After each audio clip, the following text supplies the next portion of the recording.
যে রাঁধে সে চুলও বাঁধে কথাটা এতটাই বাস্তব যে আমার সাথে মিলে গিয়েছে। একদিন আমি রান্না করতে পারতাম না, কোনো কিছুই করতে পারতাম না। সম্পূর্ণটাই আম্মুর ওপর নির্ভরশীল ছিলাম। আর সেই আমি আজ কত কাজ করি আর কত কিছুই না করি। ঘর সামলাই, মেয়েকে সামলাই, মেয়ের স্কুল সামলাই, লেখাপড়া করাতে হয়। সব কিছুই যেন এখন ম্যাজিকের মতো কাজ করে ফেলছি, তাই না?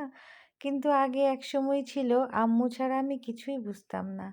তো যাই হোক বন্ধুরা, আমি কথা বলতে বলতে মাংস রান্না করে ফেলেছি আর এখানে ছোট মাছ দিয়ে চিচিঙ্গা রান্না করছি।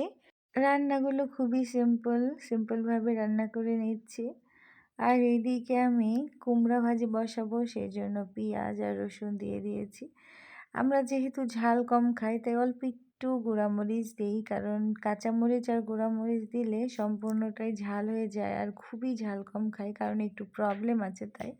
তো আপনারা কিন্তু কাঁচামরিচের পরিমাণগুলো বেশি দিয়ে দিবেন, আমার কিন্তু দেয়া হচ্ছে না।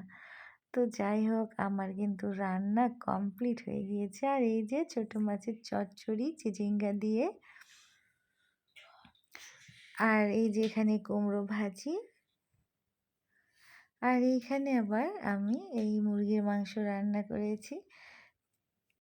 প্রত্যেকটা কাজগুলো এখন কিভাবে যেন গুছিয়ে গুছিয়ে করে ফেলি। আর এখন আবার সব কিছুই খাবার খাই। আগে কত বেছে বেছে খেতাম মায়ের বাড়িতে, আর এখন সব কিছুই সামলাতে হচ্ছে, সব খাবার খেতে হচ্ছে, প্রত্যেকজনের সেবা যত্ন করতে হচ্ছে। এদিকে আমার মেয়েকে এখন চুলে তেল দিয়ে দিব, তাই তেলটা ঢেলে নিলাম। আর ওকে যদি আমি তেল না দিয়ে দিই তাহলে ওই দিবে না, ওই পারে না। আর ওর চুলগুলো অনেক ঘন আর বড়, ও একটুও ক্যারি করতে পারে না, ও একটু মাথা আঁচড়ায় না, অনেক ঝামেলা, ওর পিছনে আমার অনেক সময় যায়। তো এখন আমি তেল দিয়ে দিব, তাও জেদ করছে তেল দিয়ে নিব না নিব না, তারপরে আমি জোর করে দিয়ে দিচ্ছি। আর তেল দেওয়া হয়ে গেলে আমি চুলটা সুন্দর করে বেঁধে দিব। চুলে অনেক জট লেগে আছে, ও আঁচড়ায় না আমি ছাড়া, সেজন্য। তো আমি খুব সুন্দর করে জটটা খুলে দিলাম। আর এই যে এখন চুলটা বেঁধে দিব।